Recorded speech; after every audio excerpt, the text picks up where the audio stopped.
I just saw a post about how Satan's supposed ultimate goal is to be like God. And that used to be my understanding of what Satan's goal was as I grew up in Christianity.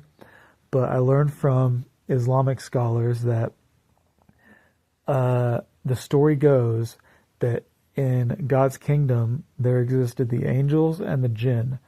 The angels don't have free will, the jinn do. The jinn would be given different commandments by God, and they would all follow them. Satan, Lucifer at that time, was the best at following those commandments. He was the best. He was the best at following God's word. His knowledge, his execution, he was the best. And so he was feeling very on top of the world. He felt like he was the number one athlete, you could call it. Some call it running the race, but he was he was number one, is how he saw himself, and he was number one factually. But he was in it for the wrong reasons, because when God created Adam, Satan, Lucifer, God commanded all of the angels and the jinn to bow down to Adam. He said, "I've created Adam, now all of you bow down to him." And immediately Lucifer was upset because he felt like everybody should be bowing down to him. He felt like he was the number one guy, that everybody should be bowing down to him.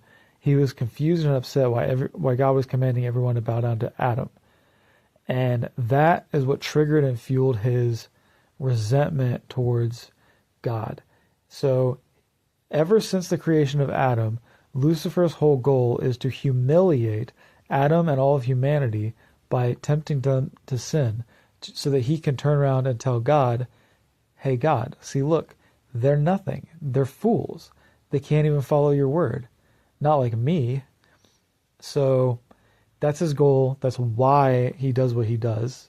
And also, just a side note, the jinn and Lucifer, they appear as smokeless fire, is what their appearance is. So I hope you found that interesting. Have a good day.